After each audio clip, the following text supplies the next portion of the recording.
الحمد لله وحده والصلاة والسلام على من لا نبي بعده أما بعد فأعوذ بالله من الشيطان الرجيم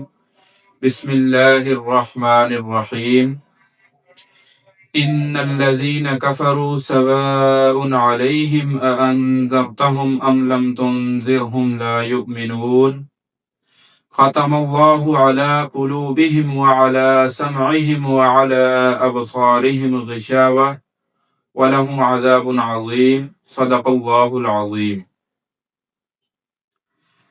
تو سورہ بقرہ کی پہلی 5 آیات میں اللہ رب العزت نے پہلے گروہ کا تذکرہ کیا تھا۔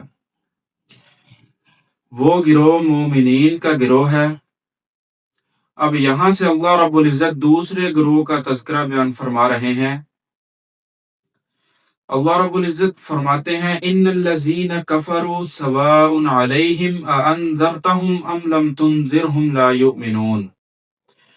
کہ بے شک وہ لوگ جنہوں نے کفر اختیار کیا برابر ہے کہ آپ انہیں ڈرائیں یا نہ ڈرائیں، وہ ایمان نہیں لائیں گے۔ ختم اللہ علی قلوبہم وعلی سمعہم وعلی ابصارہم غشاوہ، اللہ نے مہر لگا دی ان کے دلوں پر اور ان کے سننے کی قوت پر، وعلی ابصارہم غشاوہ، اور ان کی آنکھوں پر پردہ ہے، وَلَهُمْ عَذَابٌ عَظِيمٌ، اور ان کے لیے بڑا عذاب ہے۔ اب یہاں اللہ رب العزت نے فرمایا ان الذین کفروا، کہ وہ لوگ جنہوں نے کفر اختیار کیا۔ اس کا معنی اور مطلب یہ ہے کہ وہ لوگ جو اپنے کفر پر ڈٹے رہے، حق و باطل کو سمجھتے ہوئے بھی کفر پر جمے رہے، بلکہ انہوں نے طے کر رکھا ہے کہ ہمیں ہرگز کسی حالت میں اسلام قبول نہیں کرنا۔ اللہ جل شانہ نے تو ہر شخص کو فطرت ایمانیہ پر پیدا فرمایا ہے، پھر اس کے ماں باپ اس کو کفر پر ڈال دیتے ہیں،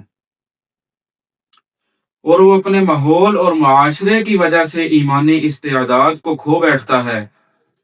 اور اپنے آپ کو اس درجے میں پہنچا دیتا ہے کہ کسی قیمت پر اسلام قبول کرنے کو تیار نہیں۔ جب انہوں نے اپنی شرارت اور عناد کی وجہ سے اپنی اس استعداد کو خود برباد کر دیا تو وہ خود ہی اپنی تباہی کا سبب بن گئے۔ تو پھر اللہ رب العزت نے فرمایا ختم اللہ علی قلوبہم وعلی سمعہم، کہ اللہ نے مہر لگا دی ان کے دلوں پر اور ان کے کانوں پر، وعلی ابصارہم غشاوہ، اور ان کی آنکھوں پر پردہ ڈال دیا، اور ان کے لیے بڑے عذاب کا فیصلہ کر دیا کہ ایسے لوگوں کے لیے بڑا عذاب ہے۔ یہاں لفظ ختم آیا ہے جس کا معنی اور مفہوم یہ ہے، ختمہ کا معنی ہے مہر، اور ایسی مہر کہ جب وہ کسی چیز پر لگا دی جائے تو نہ کوئی باہر سے چیز اس میں داخل ہو سکتی ہے اور نہ کوئی اس کے اندر سے چیز باہر جا سکتی ہے۔ تو اللہ رب العزت نے ان کفار کے دلوں پر مہر لگا دی کہ اب ان کے دلوں میں ایمان داخل ہو نہیں سکتا اور کفر ان کے دلوں سے نکل نہیں سکتا، کیونکہ وہ حق و باطل کی پہچان رکھتے ہیں، کیونکہ حق و باطل کو سمجھتے ہوئے بھی وہ اپنے کفر پر جمے ہوئے ہیں۔ اس لیے اللہ رب العزت نے ان کے دلوں پر اور ان کے کانوں پر مہر لگا دی اور ان کی آنکھوں پر پردہ ڈال دیا کہ اب یہ حق کو پہچاننا بھی چاہیں تو پہچان نہیں سکتے، اور ان کے لیے بڑے عذاب کا فیصلہ کر دیا۔